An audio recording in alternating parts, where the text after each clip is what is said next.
जय हिंद दोस्तों। Fundamental of computer का आज थर्ड क्लास है। पीछे के क्लास को अगर आपने मिस कर दिया तो चैनल लिंक इंटेली कंप्यूटिंग पर क्लिक करें। उसके बाद प्लेलिस्ट में जाकर आपको कंप्यूटर क्लास से प्लेलिस्ट मिलेगा, वहां पर जाकर आप कंप्लीट वीडियो को देख सकते हैं। अगर आपने चैनल को सब्सक्राइब नहीं किया तो चैनल को सब्सक्राइब करके बेल आइकन को प्रेस कर लें ताकि हमारे आने वाले वीडियो की अपडेट आपको मिलती रहे। तो चलिए क्लास को आगे शुरू करते हैं।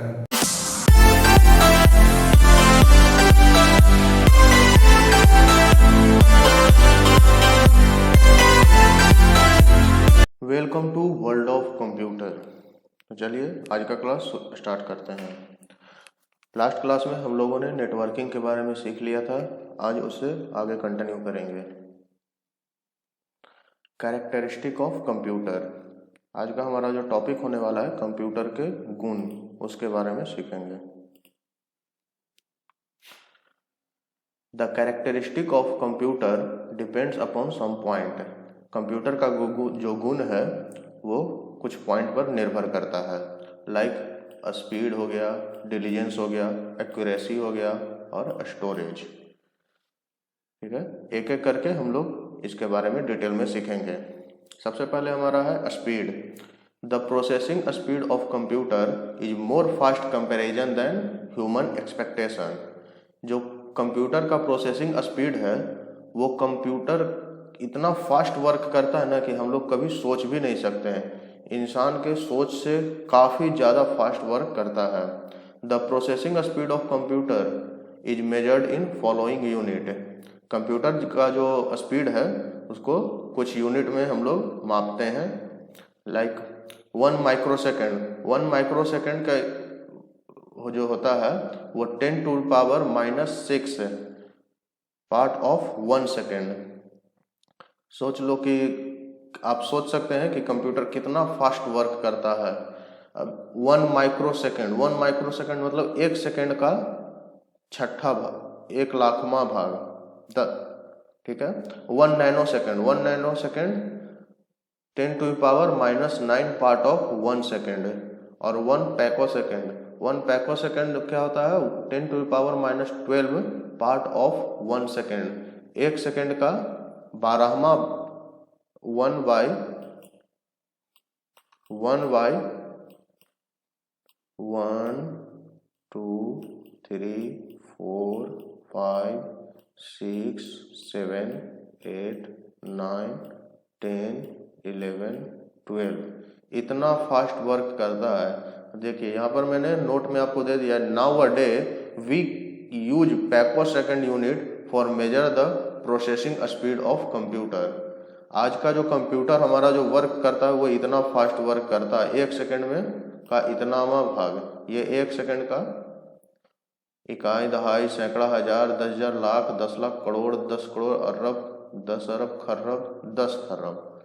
सोचिए 1 सेकेंड का 10 खरवां भाग जो है, इतना स्पीड हमारा आज के समय का कंप्यूटर वर्क करता है, इतना फास्ट वर्क करता है। तो ये तो हो गया ना कि इतना फास्ट हम लोग सोच भी नहीं सकते, उसका कई गुना फास्ट वर्क करता है आज के टाइम पर ये कंप्यूटर हमारा। ठीक है, अब है डिलीजेंस। डिलीजेंस क्या है, नेवर टायर्ड। डिलीजेंस का मतलब हो गया नेवर टायर्ड, मतलब कभी नहीं थकने वाला। Computer can work endless hourly without suffering और creating any problem comparison than human nature. Computer जो है, जो कंटिन्यूटी आप उसको जितना काम करवा सकते हो उतना करवा लो, आप थक जाओगे, लेकिन हमारा जो सिस्टम है वो कभी भी नहीं थकता है। वो it can't break concentration in continue working mode.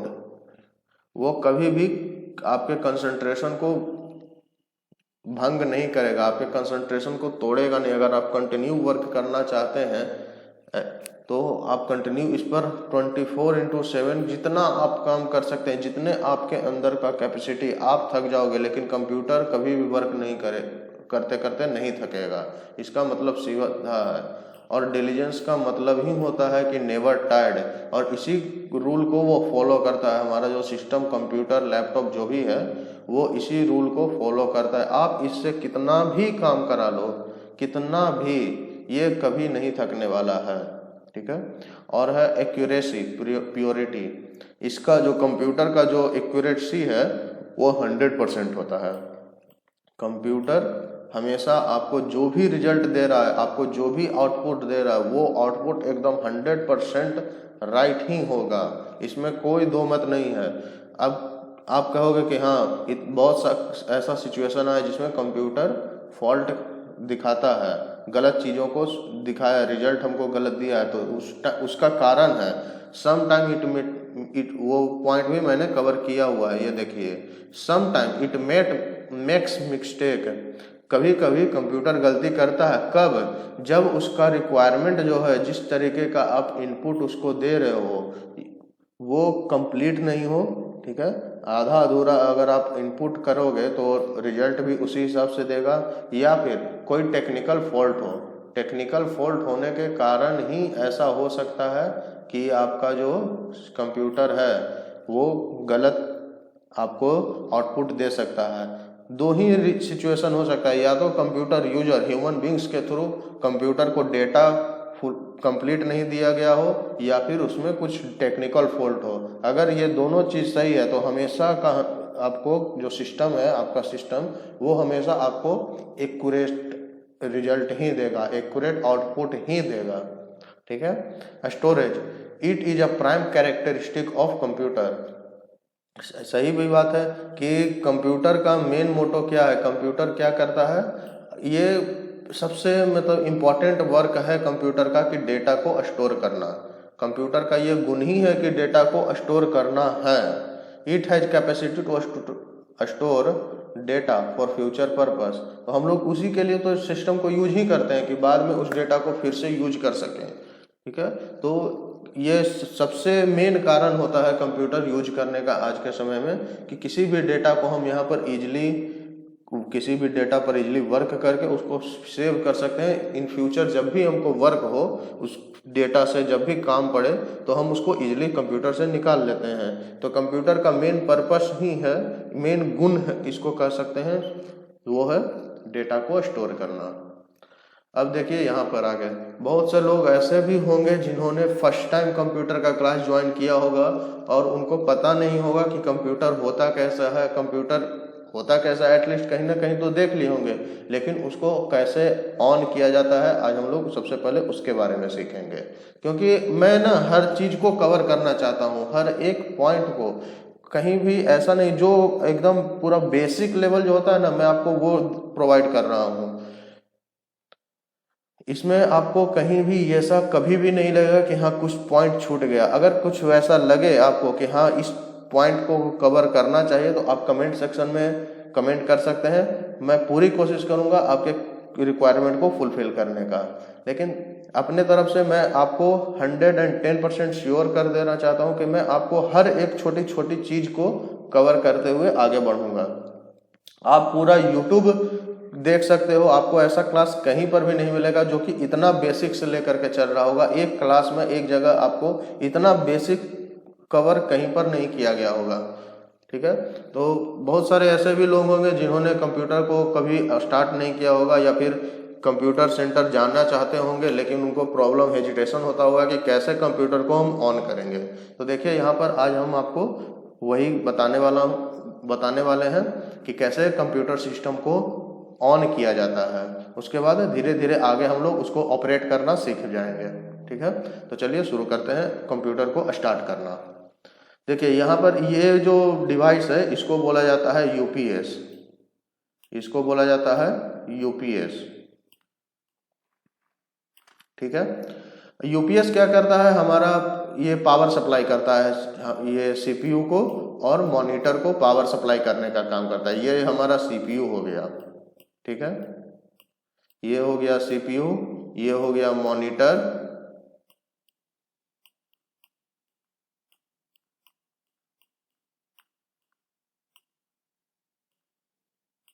ये हो गया मॉनिटर, ये हो गया हमारा कीबोर्ड, ठीक है, और ये हो गया माउस, ठीक है।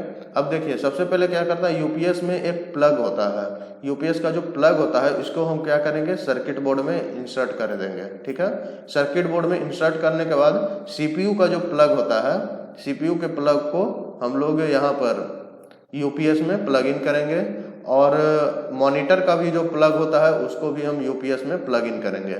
ठीक है, ये दोनों ऑलरेडी प्लग इन किया हुआ रहता है, लेकिन ये जो मॉनिटर जो है ये सीपीयू के थ्रू कनेक्ट भी रहता है।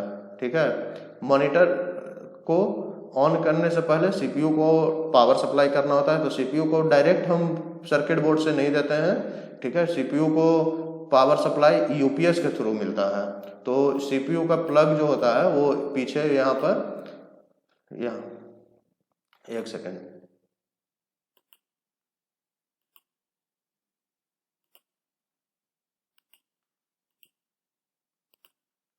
सीपीयू का जो पावर सप्लाई होगा, हाँ, सीपीयू का जो प्लग होगा वो यहाँ पर पीछे में आपको प्लग इन का ऑप्शन मिलेगा, तो वहाँ पर प्लग इन कर दिया जाता है सीपीयू का प्लग को, और यूपीएस के प्लग को यहाँ पर सर्किट बोर्ड में आप प्लग इन करके यहाँ से स्विच को ऑन कर लेंगे। ठीक है, on the switch.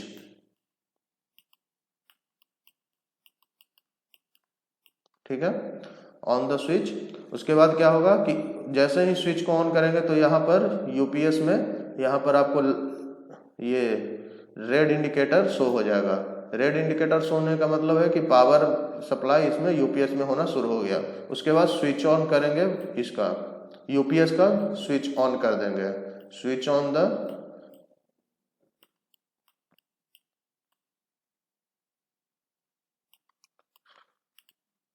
Switch on the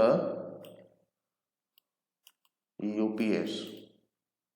ठीक है, यूपीएस का स्विच ऑन कर देंगे। यूपीएस के स्विच ऑन करने के बाद आपको यहाँ पर देखिए ये स्विच शो हो रहा होगा। ठीक है, ये जो स्विच है सीपीयू का, इस सीपीयू को स्विच को ऑन कर देंगे। ठीक है, सीपीयू के स्विच ऑन करने के बाद जैसे ही हम पहले यूपीएस के स्विच ऑन को ऑन करेंगे, ठीक है, तो यहाँ पर ग्रीन इंडिकेटर भी शो करेगा, रेड इंडिकेटर शो करेगा कि यूपीएस को सप्लाई मिल रहा है, और ग्रीन इंडिकेटर शो करेगा कि यूपीएस से सीपीयू और मॉनिटर दोनों जगह आपका पावर सप्लाई हो रहा है। उसके बाद जैसे ही हम यूपीएस को एक वायर से, क्या होता है कि एक कोड होता है, उससे हमारा जो मॉनिटर है वो प्लग इन रहता है इसमें सीपीयू में। ठीक है, तो जैसे ही यूपीएस जो है हमारा सीपीयू को पावर सप्लाई करेगा, तो यहाँ पर आपको देख रहा होगा, यहाँ पर इंडिकेटर, लाइट इंडिकेटर ऑन हो जाएगा। ठीक है,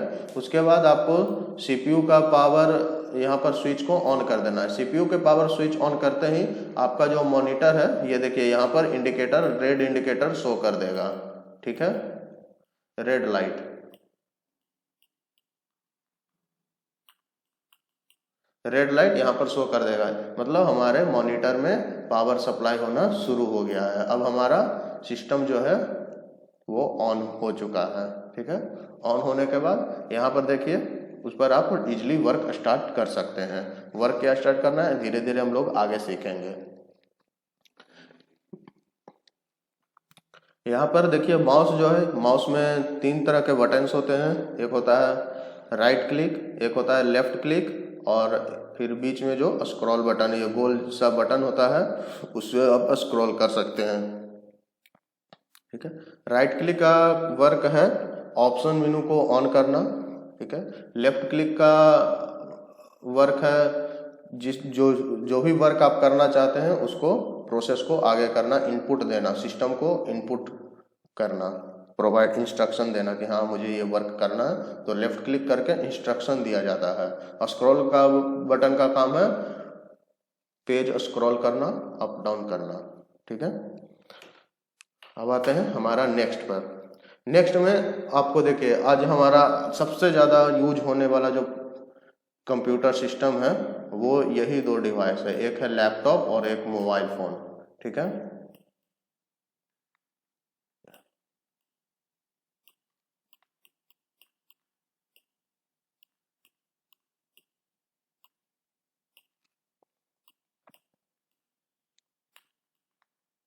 ये 2 तरह के और जो ऐसे जिसको हम कंप्यूटर की डेफिनेशन में रख सकते हैं। ठीक है, ये दोनों क्या है, कंप्यूटर का एडवांस वर्जन है। ठीक है। लैपटॉप को ऑन करने का सिंपल सा जो देखिए, जैसे यहाँ पर हमने देखा कि सिस्टम को ऑन करने से पहले यहाँ पर यूपीएस होता है, सीपीयू होता है, उसके बाद मॉनिटर ऑन होता है। ठीक है, सबसे पहले यूपीएस में पावर सप्लाई, यूपीएस के थ्रू मॉनिटर और सीपीयू में पावर सप्लाई, उसके बाद सीपीयू में स्विच को ऑन करना होता है, उसके बाद फिर जाकर के हमारा मॉनिटर ऑन होता है। अब जो हमारा लैपटॉप जो है, तो लैपटॉप में क्या होता है कि इसमें अलग से कोई कैबिनेट जैसा नहीं, कैबिनेट नहीं होता है जिसको कि सीपीयू का वर्क करे। ठीक है, लैपटॉप में सारा चीज़ आपको इनबिल्ड मिलता है। इसमें क्या एक बैटरी भी लगा होता है जो कि टाइम टू टाइम चार्ज करना होता है। ठीक है, तो लैपटॉप में क्या होता है कि प्लग इन करने, अगर आपका लैपटॉप चार्ज है तो यहाँ पर एक आपको दिख रहा होगा एक की, ठीक है, स्विच इसको कह सकते हैं। इस लैपटॉप के इस स्विच को जैसे ही हम एक बार प्रेस करके 1 सेकंड के लिए होल्ड करेंगे, मात्र 1 सेकंड, ज़्यादा नहीं, 1 सेकंड के लिए होल्ड करना है आपको, उसके बाद छोड़ देना है। जैसे ही स्विच को ऑन करके छोड़ेंगे तो आपका लैपटॉप जो है वो ऑन हो जाएगा। लैपटॉप ऑन होने के बाद अपना आप वर्क कर सकते हैं इस पर। ये फिर हमारा मोबाइल फ़ोन है। मोबाइल फ़ोन तो आज ये भी कंप्यूटर ही है, ये सबसे एडवांस वर्जन इसको बोला गया है। ठीक है, ये भी हमारा कंप्यूटर का ही एक रूप है, इसको बोल सकते हैं। ठीक है, क्योंकि आजकल ऐसा कोई भी वर्क नहीं है जो कि हम मोबाइल फ़ोन के थ्रू नहीं कर सकते हैं। इवन प्रिंट आउट निकालने तक का वर्क होता है मोबाइल फ़ोन के थ्रू। तो ये सबसे एडवांस वर्जन हमारा कंप्यूटर का है। ठीक है, और इसको ऑपरेट करना तो आप सब लोग भली भांति जान ही रहे हैं, तो इसके बारे में क्या ही बताऊं। तो चलिए आगे बढ़ते हैं। आगे हम लोग एमएस पेंट को स्टार्ट करने वाले हैं। एमएस पेंट के बारे में कंप्लीट डिटेल्स में जानेंगे कि क्या एमएस पेंट होता क्या है, इस पर क्या वर्क होता है, इसमें आइकन्स कैसे होते हैं, आइकन का क्या वर्क है, इस सारे चीज़ों को डिटेल्स में जानेंगे। ठीक है, तो सबसे पहले इसके कुछ पॉइंट्स को हम लोग सीख लेते हैं।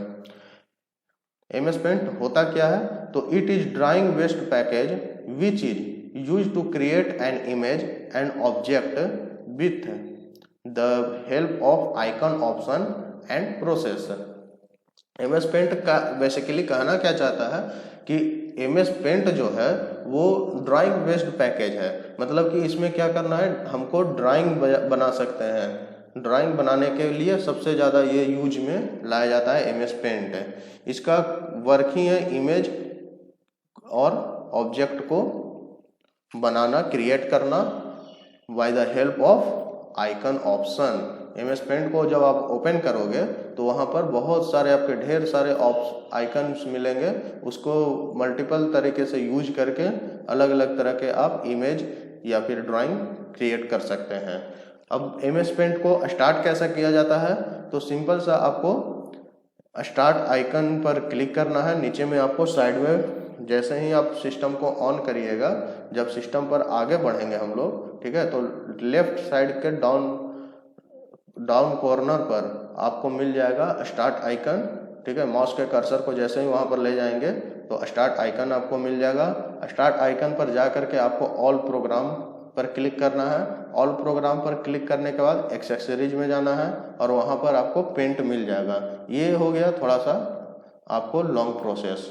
जैसे ही आपको वहां पर एक्सेसरीज में पेंट दिखेगा, पेंट पर माउस के कर्सर को ले जा करके इंटर क्लिक प्रेस कर देना है। इंटर प्रेस करते ही आपका एमएस पेंट ऑन हो जाएगा। अगर आप शॉर्टकट चाहते हैं तो शॉर्टकट के लिए सिंपल सा अपने कीबोर्ड पर विंडोज की के साथ आर को प्रेस कर देना है। ठीक है, विंडोज की और आर को एक साथ प्रेस करना है, आपका रन ऑप्शन ऑन हो जाएगा। उसमें आपको टाइप करना है एमएस पेंट। एमएस पेंट के बाद आप वहां पर ओके क्लिक कर दें या फिर आप इंटर बटन भी प्रेस कर सकते हैं। दोनों में जो आपको सही लगे आप वो यूज करिए। दोनों ही प्रोसेस है, आपका एमएस पेंट ऑन हो जाएगा। ठीक है, ये एमएस पेंट ऑन करने का 2 तरीका मैंने आपको बता दिया है। आपको जो सही लगे, जो सूटेबल लगे आपको, लेकिन एक चीज का ख्याल रखना है कि आपको फर्स्ट बार जब आप ऑन करने जाओ तो आप दोनों प्रोसेस को ट्राई करोगे। ठीक है, बाद में आप शॉर्टकट यूज कर सकते हो, लेकिन एक बार, कम से कम एक बार आपको ये लॉन्ग प्रोसेस भी ऑन करके देखना है कि होता कि नहीं। ठीक है, आगे की क्लास को हम लोग नेक्स्ट वीडियो में कंटिन्यू करेंगे। वीडियो अच्छा लगा तो ज़्यादा से ज़्यादा लाइक और शेयर करें, और आपको कहीं पर कोई प्रॉब्लम हो तो कमेंट सेक्शन में ज़रूर लिखें। धन्यवाद।